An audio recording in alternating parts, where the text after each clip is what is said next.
Okay, so welcome everybody to Tropical Fruit Tuesday. I'm Jeff Wasielewski. I'm the Commercial Tropical Fruit Extension Agent for IFAS Miami-Dade County. Today we're talking about hurricanes, what you can do for your fruit trees before a storm, and what you may need to do after a storm. Today is Tropical Fruit Tuesday. Like I said, we'll be having another one. We do one each month. Next month we'll be growing mangoes, very popular. And then in July we'll be doing pests and pathogens, which we'll be really looking at integrated pest management, IPM, during that. So there have been, this is the 22nd unique Tropical Fruit Tuesday. So there's the other 21. They're all on YouTube. So if you want to look at any of these, if you're having trouble, getting to sleep, I guarantee you I can put you down for the night. Just go to YouTube, search Tropical Fruit Tuesday, any of these topics, or just Tropical Fruit Tuesdays, and you'll find them. So I do work for University of Florida. University of Florida has an extension office in all 67 counties. We also have some research centers. Down here in Homestead, this is my office, and then right next door we have the Tropical Research Education Center, also known as TREC, and there we have a tropical fruit specialist, a tropical fruit entomologist, a plant pathologist. We're going to have a tropical fruit plant breeder soon. So we have all these experts. So my job is to work with them, listen to them, and then extend out what they have learned through extension. So where should you get information? Today's a good place to start, but there's also these many other avenues. A really good one you might not know about is called Ask IFAS. Used to be EDIS.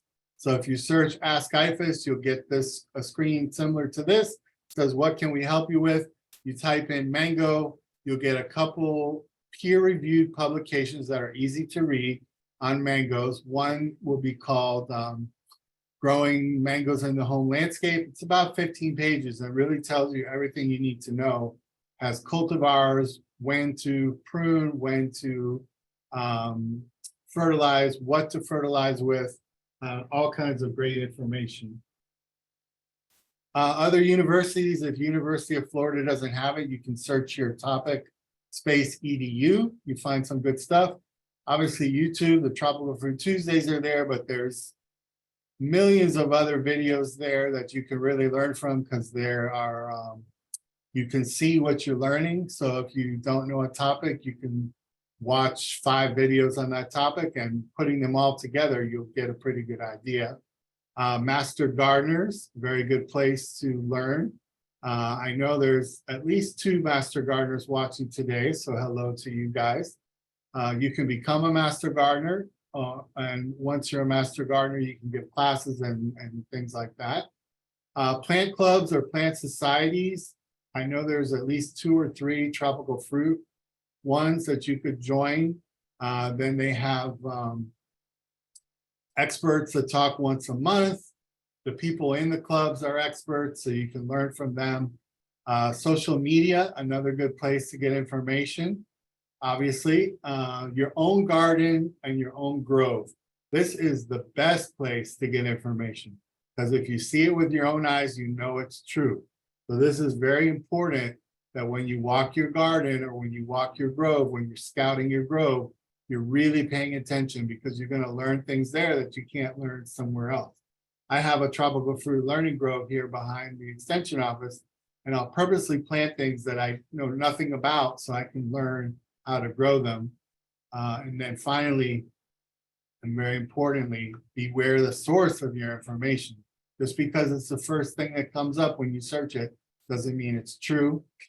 Here's a couple of very good publications, and they are under Ask IFAS. So if you go to Ask IFAS and put in tropical fruit hurricane, you'll find both of these. One is for homeowners on the right, and one is for grove owners on the left. So a lot of the things we're going to be talking about today are in these publications.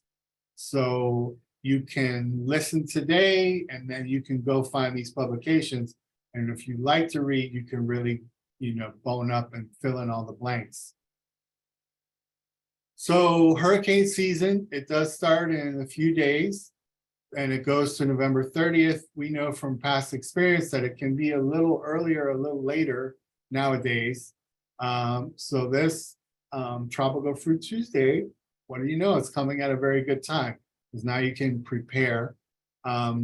Starting with Hurricane Andrew in 1992 to 2017, we estimate that there's been hundreds of millions of dollars in damages from these storms. So obviously, this is an issue that we need to prepare for. So what can you do before the storm and what can you do after the storm? So before the storm, like right before the storm, if the storm is right out there and it's about to hit, labor is not going to be available. So now is the time to do these things that you need to do as far as pruning and things like that, and irrigation preparation, because right before a storm, everybody's going to be going nuts. So it's not going to be a time to do anything. So before the storm, it's important that your trees are properly planted. I talk about this in a lot of my talks, putting them at the right level, not putting them too deep, digging the hole properly, because that root anchorage is going to be very important during a storm. Now, grafted trees versus air layered trees. So a grafted tree is your typical tropical fruit tree, but a lot of trees like lychee, longan, guava, and Tahiti limes are sometimes done by air layers. So you see the percentages there, 17% of air layered trees versus a much higher number of grafted trees survived after Andrew. They went out and actually counted everything out. Another thing you can do before the storm, so if you have the opportunity, the chance to pick a grafted tree over an air layer tree, pick a grafted tree, especially if you're doing a grove where you're planting thousands and thousands of trees. And also, this goes not just for your trees, but also for your home and your machinery and your barn and things like that. Take pictures and document before and after. So another thing you can do before the storm is go ahead and look at your trees, assess their size and condition. If you're a homeowner and you have trees that are near a building and they're leaning over the building or leaning over your house, get an arborist, get that pruned away before that falls on your house.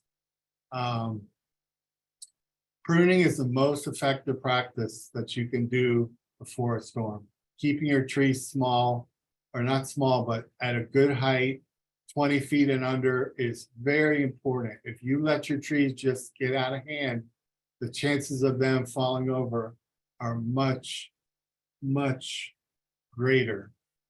And you should be pruning every year or at least every 2 years. Someone's hurricane Nina says, some full-size longan that were air layer trees at the park blew completely out of the ground with the last hurricane. They think they hurt. Yeah, I mean, I had trees. It doesn't matter sometimes. It's better to have a grafted tree with a good solid root system. But if you get a big storm, you can lose even trees that are from seed. Yeah. Okay, so pruning. We're going to talk a little bit about pruning because it's so important to do that. I prune my trees here at Extension at least once a year, and I prune them to get them to go sideways and not straight up.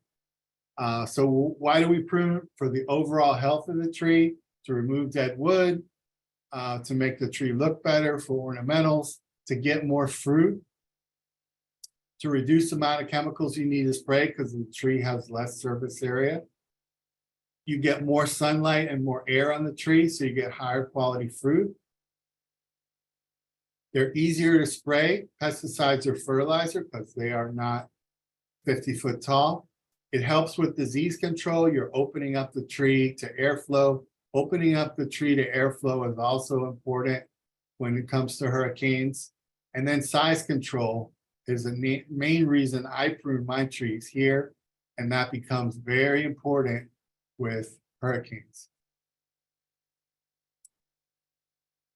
Okay, so there is in Ask IFAS, if you search pruning tropical fruit trees, you'll get this document on the left.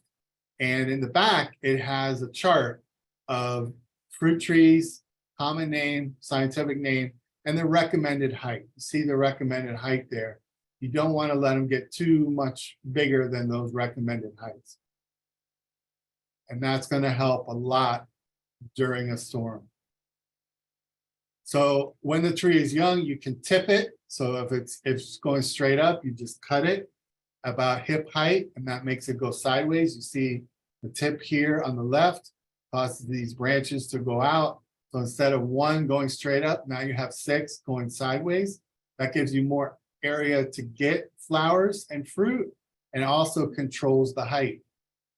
So here's a tree that's just going to get tipped like that. So this is going to keep the tree going sideways.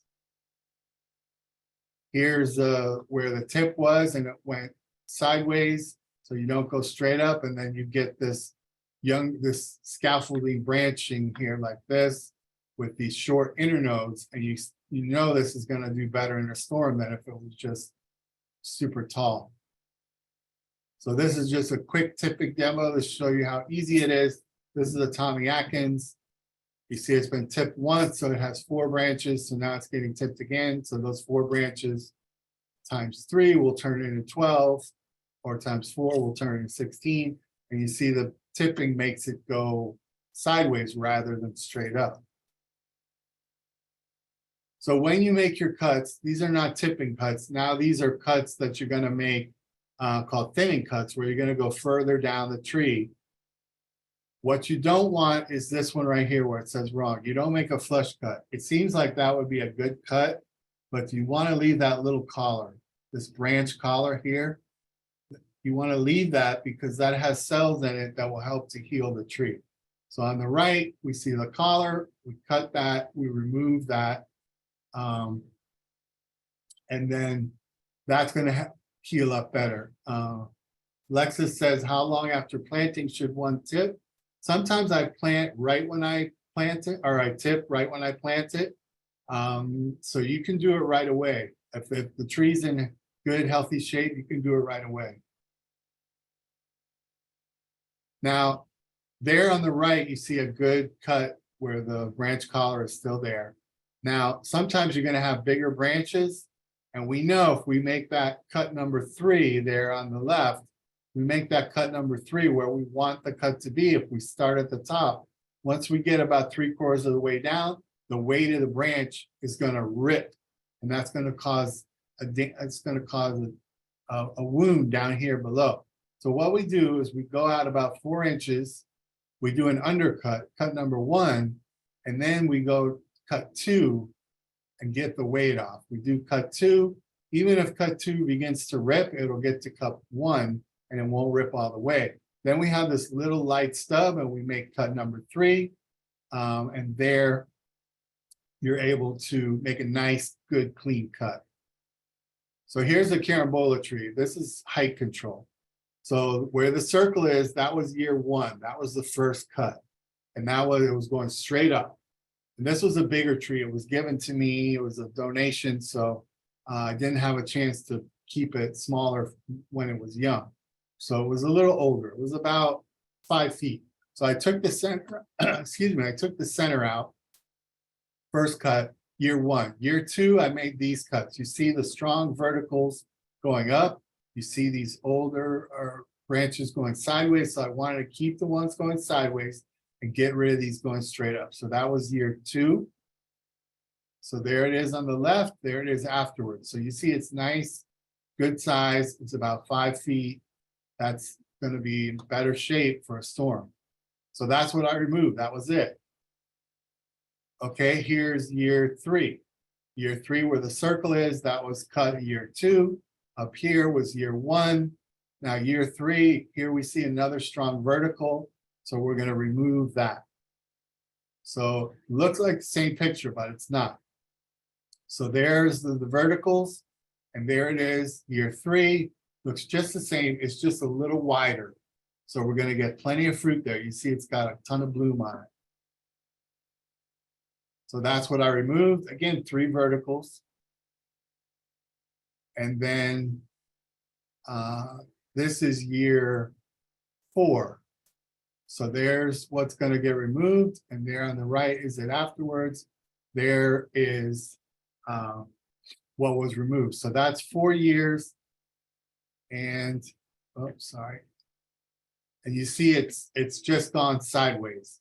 So this has allowed you to control the height, which is going to be much better during a storm. Here's a mango that's sort of got this natural candelabra shape. This is a Gomera 3, which is used for a rootstock, but this is grows pretty heavily, so it needs to be pruned. So there it is after. So that was what was removed. There it is side by side. You see, just took some of the height out, tipped some of it. And then there it is on the right. This is it right now. It's full of fruit. So there's all the fruit. So that height control still will allow you to get fruit. So here's a Fairchild on the left and Namdak Mai on the right. These will stay a little smaller on their own. I haven't had to prune them too much. And there it is on the right, the Fairchild with fruit this year.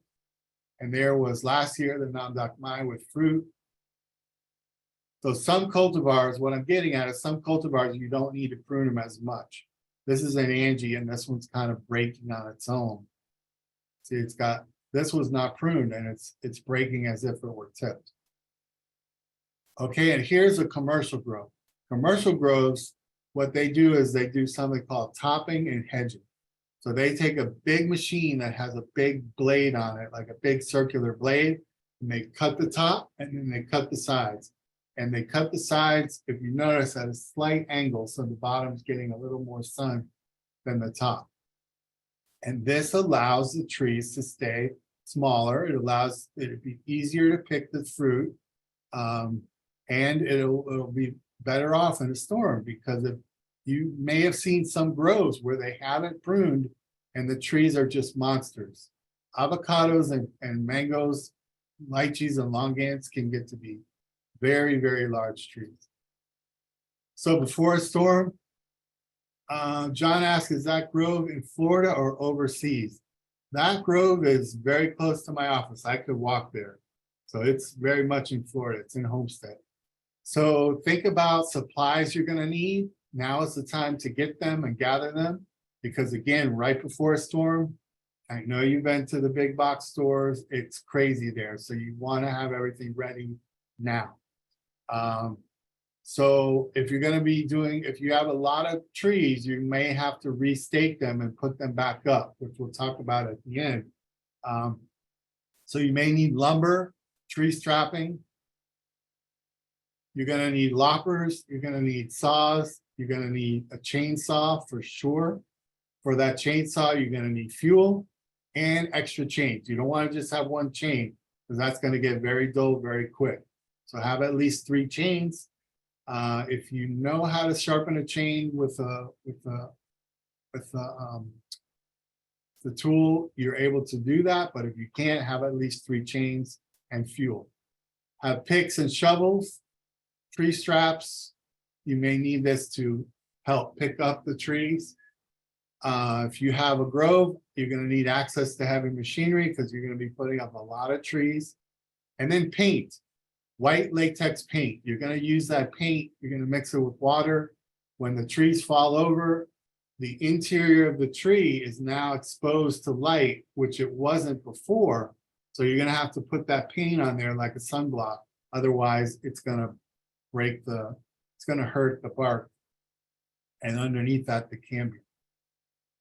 So here's just some tools: handsaw, lopper, hand pruner. Definitely have a chainsaw. After a storm, be prepared for flooding. If you think you're in an area, if you're going to plant and you haven't planted yet, and you're in an area that floods, what you want to do is what this grower did here. They made some berms and planted on the berms. So even though it's very flooded in the middle, the trees are a little bit up. So because flooding can really cause root rot, low oxygen levels, fungal pathogens can get into the roots. So try to plant on a berm if you're in an area that floods. Most areas don't flood. So after a storm, you're going to get wind damage. You're going to lose your fruit. This was after Irma on the picture there. This was a carambola that just lost everything. But you see the tree stayed up. It's a smaller tree. It's going sideways. This is not the one I showed you before, but this is one next to it that's also been kept smaller. Your fruit can scar. So this is important commercially. You're not going to be able to sell it.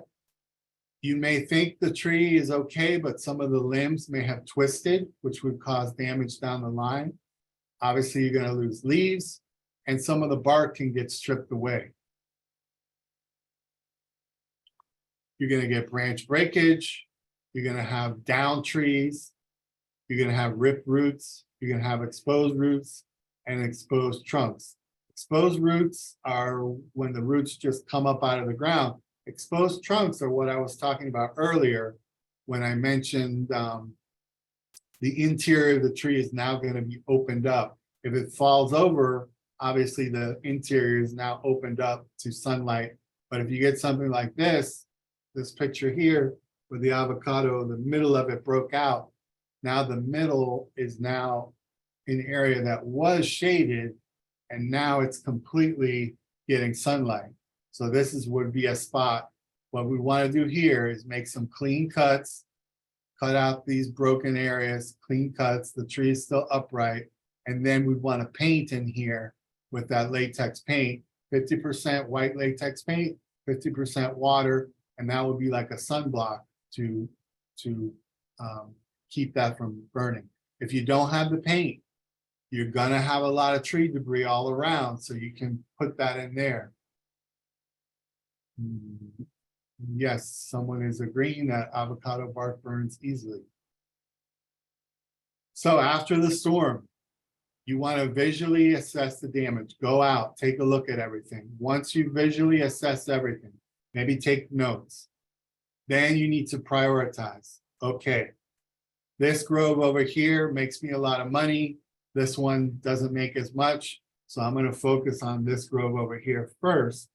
And then I'm going to go to the one that doesn't make me as much money. This tree I really love. This tree doesn't usually give me fruit. So the one I really love that gives me fruit, I'm going to focus on that. I'm going to prioritize. You're going to make a plan. After you visually assess, you prioritize. Okay, here's what I'm going to do. Write it down. Write it down.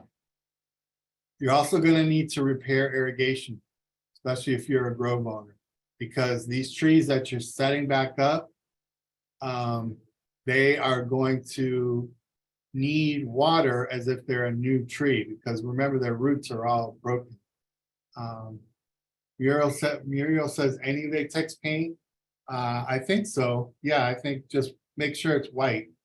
And Muriel, I know I owe you an email, so you're gonna get that. I keep thinking about it. I was thinking about it last night while I was sleeping. So it's coming.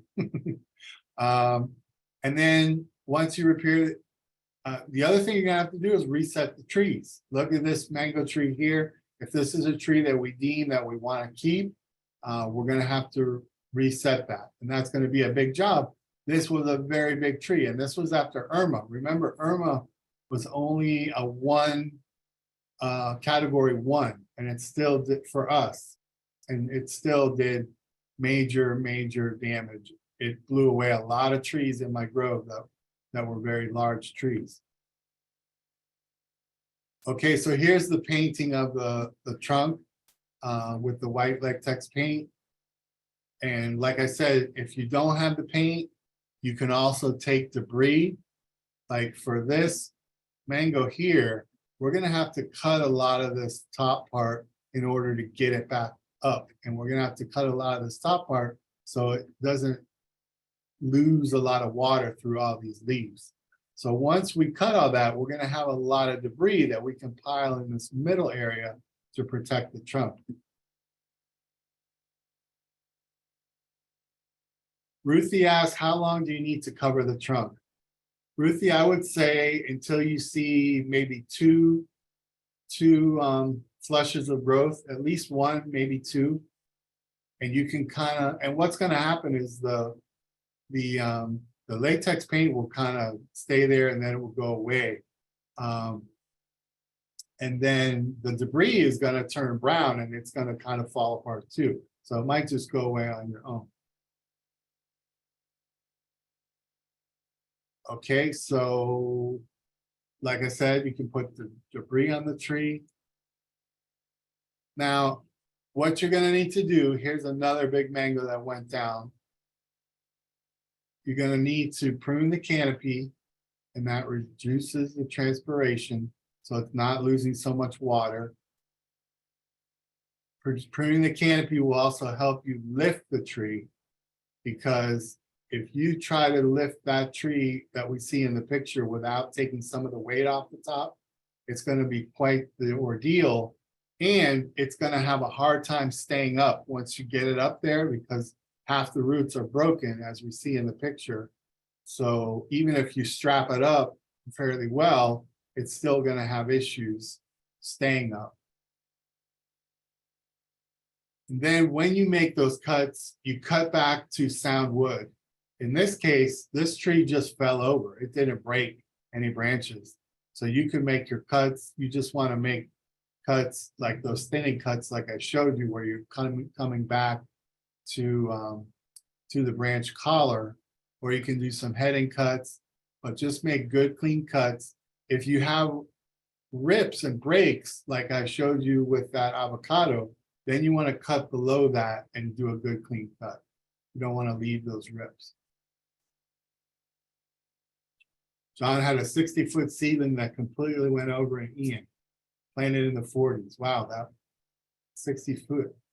John, what kind of tree was that? Was it a mango? Remember, you're going to repair irrigation. Yeah.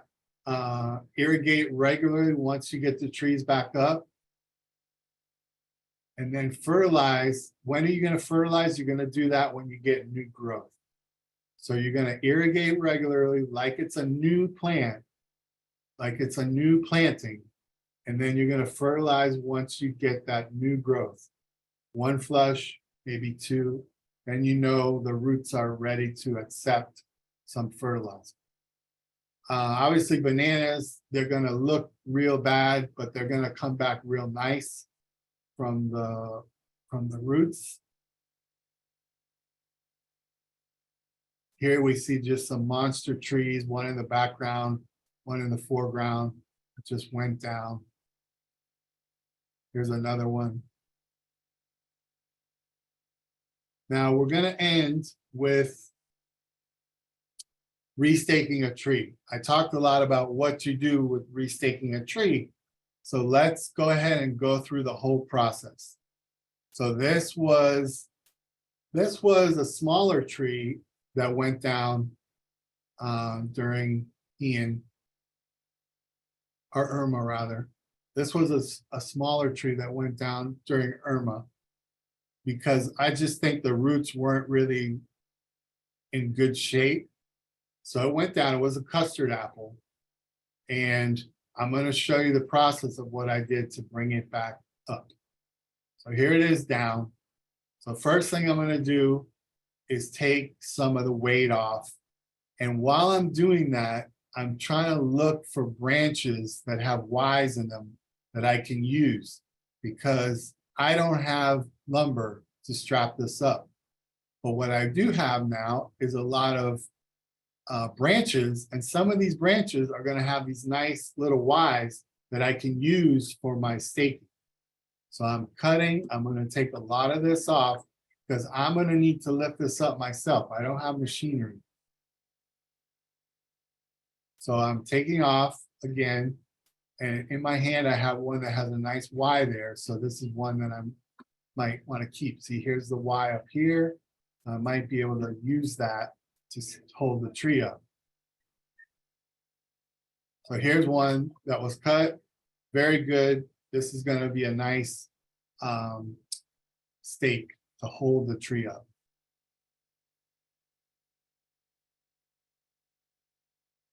So there it is.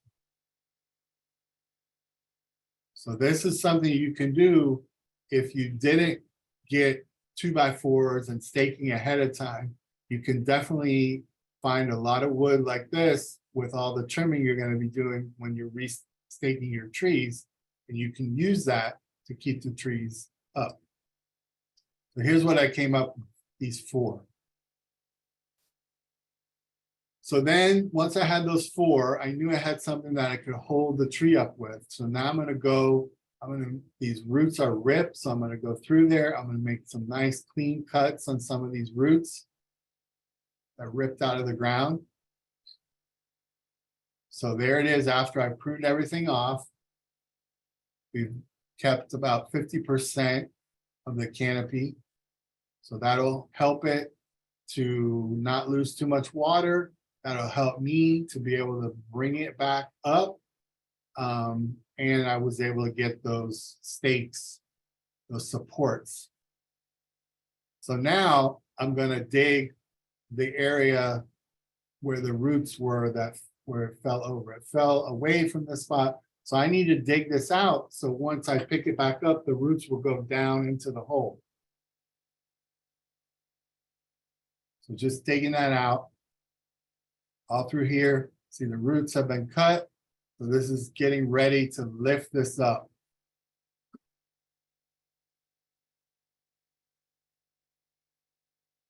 So I've dug it out with a pick. Now I'm digging it out with a shovel, getting all that open area.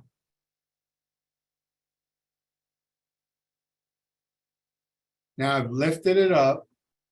See the root ball's gone back in the hole. There's one of the stakes holding the tree up.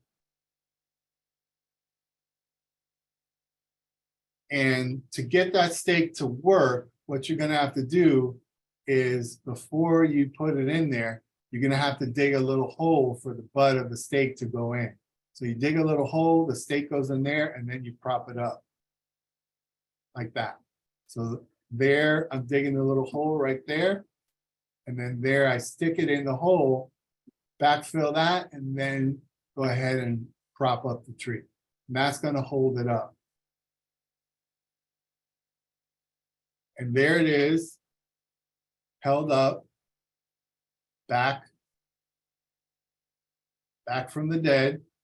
And see what we're missing here is this soil needs to be backfilled. So there's the soil being backfilled right there. And then there's the final product. And now what I need to do here is I need to water this, because this now becomes a tree that is not established anymore. It's going to need water. It's going to need water quite a bit. So I'm going to water this, at least once a week to get it to catch. And once I start seeing that new growth, then I'm able to fertilize. Okay, so I see some comments. Thank you, Richard. Thank you, Nick. And hurricane season, guys, is right there. So don't just get ready in your grove, get ready in your home, get everything ready, because you never know. So we're coming up in June, growing mangoes, and then pests and pathogens in July. I have a favor for you guys. I do ask you to either use the QR code, or if you look in the chat, I put a link to a survey. If you could take that survey, and some of you that came in a little later might not have heard that I did start this at 2 o'clock instead of 2:05, because I had a few people in the survey last time say you should start on time. So I listened to that. So If you would fill out the survey, just scan that QR code on your phone. Just open up your camera, point it at the QR code. That will open up a nice quick survey on your phone, or you can go to the link that I just put in the chat. John asked recommendations of what to use for fertilizer post writing of trees. So John, I would go with just your typical fruit, which is like an 839. That would be good. So guys, if you could take that survey, that would be great. I really appreciate it.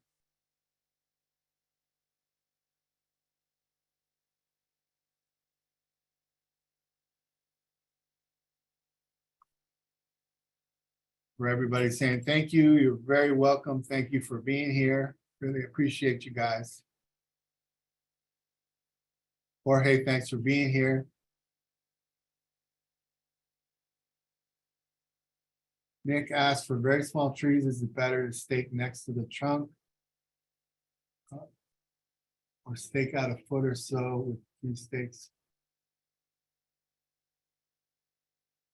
Very small tree, I might go with like a bamboo stake and then loosely wrap that if it's very small. Or you can use, like Jorge is saying, 3 stakes and then use some of that black strapping work. Christine asked, for the bananas that blew over, can you replant any of the stems? Yes, you could, as long as they're not broken. Actually, you could plant the bottom and they would still grow. Alexis, yes, you can contact me. She's asking for my email. So I will put that here. There's my email.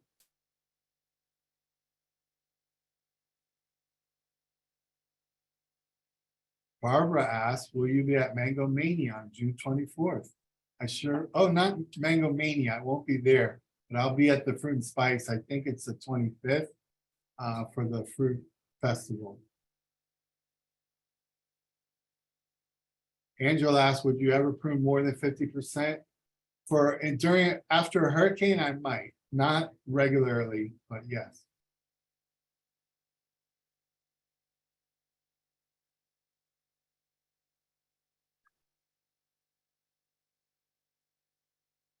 All right, thank you guys. I'm gonna go ahead and stop. Barbara has put a link to Mango Mania. Don't want to miss it.